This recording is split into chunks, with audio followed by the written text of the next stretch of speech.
नमस्कार, मैं अमर उजाला से अर्जुन रिछाड़िया। इंदौर की एक घटना ने पूरे देश को हिला कर रख दिया है। यहाँ पर पेंट हाउस के मालिक और उसके बेटे ने रहवासियों पर गुस्से में कार चढ़ा दी और एक सॉफ्टवेयर इंजीनियर महिला की मौत हो गई। कई लोग यहाँ पर घायल हुए। हम यहाँ स्पॉट पे मौजूद है जहाँ पर एक घटना हुई, लेकिन आज हम इसलिए आए हैं कि इस मामले को जान सके कि अचानक से ये घटना नहीं हुई। इसके पीछे लंबे समय से बातचीत चल रही थी, समझाइश दी जा रही थी, लेकिन फिर भी पेंट हाउस के मालिक ने और उसके बेटे ने यहाँ पे रहवासियों पर इतनी बड़ी घटना को अंजाम दिया। हमारे साथ में क्षेत्र के पार्षद भी हैं जो इस पूरे मामले को बड़ी दिनों से देख रहे हैं। सर, आपका अमर उजाला में स्वागत है। ये जो पूरी घटना हुई, इसमें ये पता पड़ा कि जो पेंट हाउस किराए पे दिया गया था इसमें तो रहवासियों के बीच में, पेंट हाउस के मालिक के बीच में कोई डिस्प्यूट चल रहे थे। आपने भी समझाने का कुछ प्रयास किया था इसमें?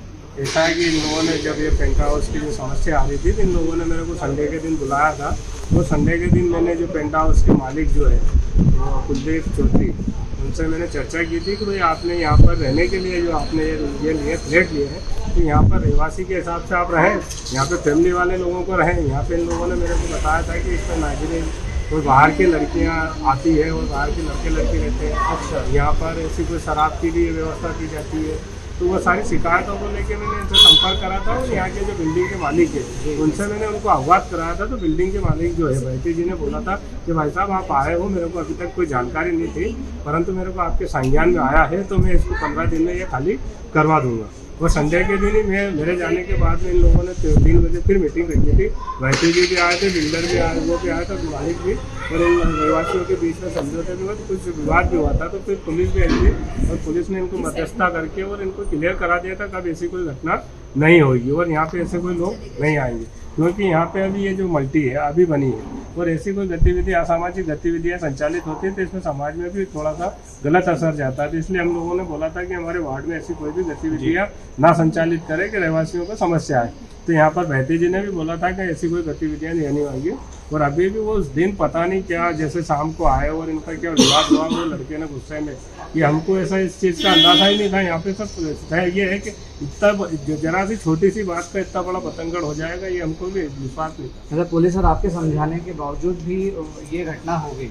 हाँ, हम लोगों ने समझाने के बावजूद घटना हुई ना। मैंने तो संडे के दिन ही समझा दिया था और 3 दिन बाद में घटना हुई है। अच्छा, अब इतना ये जो घटना हुई है इससे न सिर्फ इंदौर की बदनामी हुई है, मतलब इस तरह से पूरा एक नकारात्मक माहौल बनता है कि इस तरह से हादसे हो रहे हैं। आप क्या मांग करेंगे, आपकी क्या सोच है कि इस तरह के आरोपियों को क्या सजा होना चाहिए? मैं पहले तो ऐसा है कि जो हमारा जो बिल्डिंग परमिशन है और यहाँ पर जितनी भी बिल्डिंगें हैं जिसमें बिल्डिंगों में ऐसे अवैध जो ये करते हैं, कमर्शियल यूज करते हैं, ऐसे पहले तो उनके ऊपर सभी के ऊपर मैं कार्रवाई करवाऊंगा कि कोई भी मल्टियों में जहाँ पर फ्लैट है वहाँ पर फ्लैट के हिसाब से रहें, किराएदार भी रहें।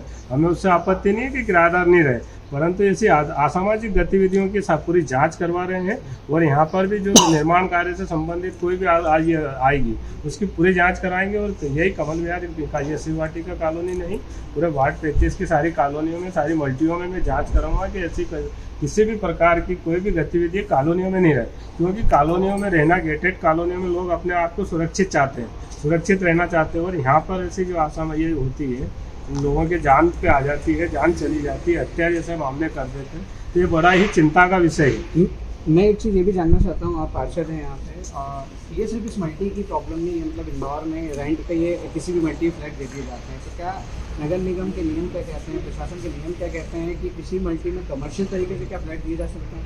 देखो, नगर निगम में अगर ऐसा तो कुछ है नहीं कि कमर्शियल तो यूज कर नहीं सकते। मल्टी की रेसिडेंसी है, कॉलोनियों में रेसिडेंसी है तो रेसिडेंसी ही इस्तेमाल करते हैं। नगर निगम में ऐसा कोई प्रावधान नहीं, परंतु कहीं ना कहीं हम लोगों को भी थोड़ा सा ये जहाँ पे जो रहते हैं वो इन लोगों ने देर से शिकायत करी, भाई यहाँ पे अगर वो कर दिया ऐसा कुछ, तो शिकायतें होती है, तो शिकायतों के ऊपर कार्रवाई तो होगी, हर कॉलोनी में होगी। ऐसा नहीं कि इंदौर शहर रेसिडेंशियल एरिया में अगर कमर्शियल यूज हो रहा है तो उसमें नगर निगम कार्रवाई करेगा, नगर निगम को कार्रवाई भी करेंगे। और अगर ऐसा कुछ होता है तो नगर निगम उनके जो नक्शे पास होते हैं वो नक्शे निरस्त कर देते हैं, वो बहुत कठोर कार्रवाई करती है नगर निगम। ऐसा नहीं कि नगर निगम नहीं करती, बस शर्त ये रहता है उनकी जानकारी में आ जाए।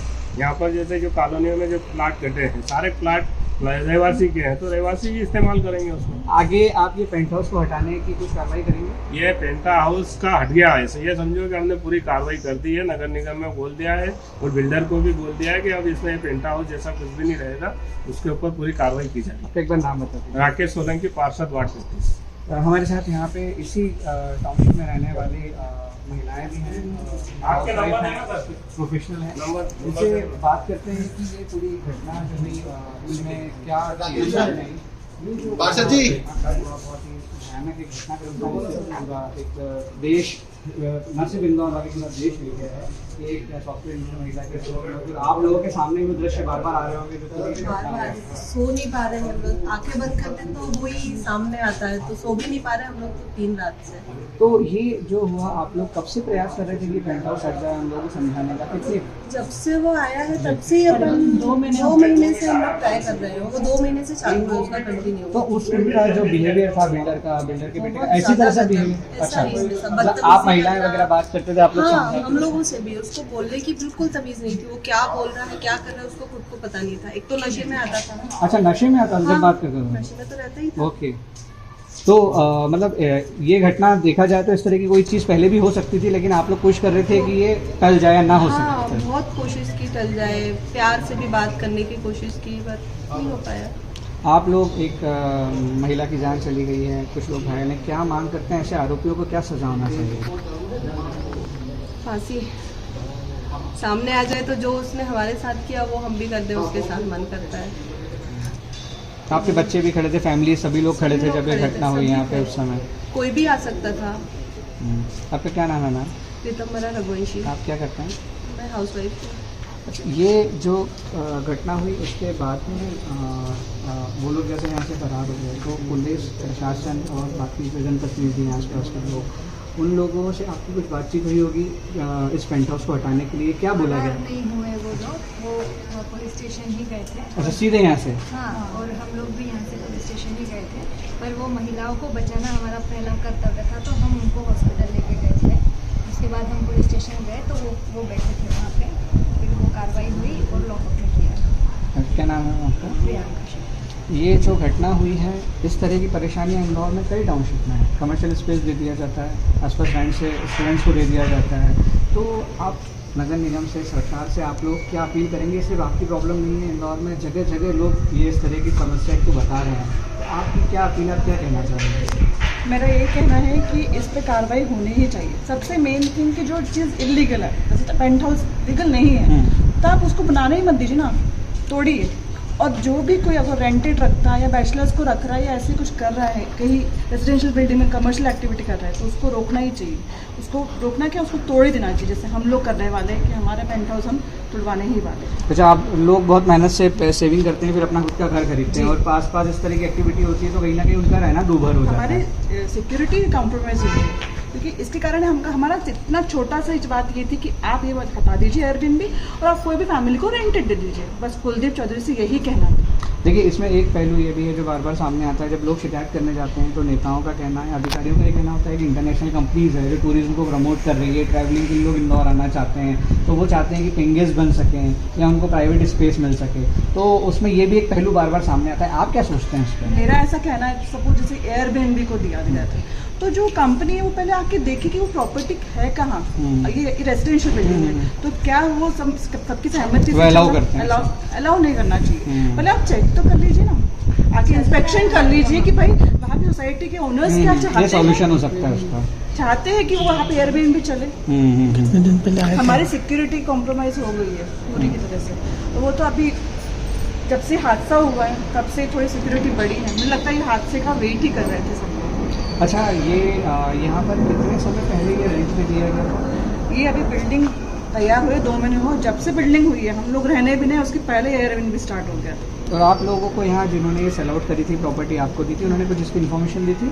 शेल्टर होम वाले हैं, लोकेश राणे और विजिता राणे, उन्होंने सेल किए सब कुछ, और इसके बारे में हमको कोई जानकारी नहीं थी कि ऊपर पेंट हाउस है और किसको दिया गया। आज भी हम लोग मांगते हैं कि भाई जितने भी ओनर्स हैं जो लोग रहने नहीं आए हैं, तो हमको कॉन्टेक्ट डिटेल्स चाहिए, हम उनसे कॉन्टेक्ट करना चाहते हैं। आज तक किसी की, और इवन कल से जो हादसा हुआ है आज भी उन दोनों के अति पता नहीं है, ना वो हमारे फ़ोन रिसीव करें ना कुछ। अच्छा, ये बिल्डिंग के ऑनर कौन है? भरत भाई।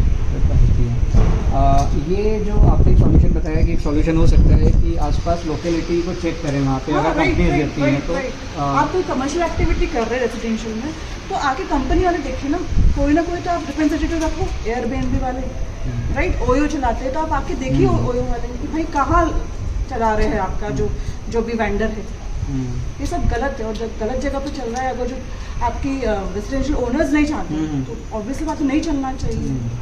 आज इस चीज़ के कारण एक महिला की जान चली गई है, उनके 2 छोटे छोटे बच्चे हैं। अब इसकी भरपाई कौन करेगा? पहले तो मुझे ये क्वेश्चन पूछना है। क्या नाम है आपका? वर्षा मिश्रा। यहाँ पे इस जो लोकेलिटी के यहाँ पे रहवासी भी है, उन्होंने ये सॉल्यूशन भी बताया कि जो इंटरनेशनल सीन बन रहा है कहीं ना कहीं कि ट्रैवलिंग को, टूरिज्म को प्रमोट किया जाता है, लेकिन अगर कोई कमर्शियल स्पेस रेजिडेंशियल जगह पे दी जाती है तो कम से कम कंपनी को ये क्रॉस चेक करना चाहिए कि वहाँ के लोकल जो अथॉरिटीज़ हैं उनसे बात की जाए, वहाँ के जो रेजिडेंशियल में जो लोग रहने वाले हैं उनसे परमिशंस ली जाए कि वो अलाउ करते हैं कि नहीं करते हैं, क्योंकि वो भी ये नहीं चाहते हैं कि टूरिज्म बंद हो, ट्रैवल बंद हो। लेकिन अगर उन्हें आपत्ति है तो प्राइवेट स्पेस पे, रेजिडेंशियल स्पेस पे कमर्शियल यूज़ नहीं किया जाना चाहिए। यहाँ पर रहवासी हैं, उनके चेहरों पे वो दहशत दिखती है कि कितनी बड़ी घटना हुई है जो शायद वो जीवन भर नहीं भूल पाएंगे। कल जब घटना हुई उस समय इनके बच्चे, इनके परिवार के सभी लोग मौजूद थे, और ये घटना न सिर्फ इंदौर के लिए बल्कि पूरे देश के लिए एक सबक है कि जिस तरह से रहवासी क्षेत्रों में कमर्शियल उपयोग के लिए जगह दी जा रही है, वो एक रेड अलार्म के रूप में घटना सामने आई है कि आने वाले भविष्य में ये बड़ा खतरा बन सकती है। मैं अमर उजाला से अर्जुन पिछाड़िया।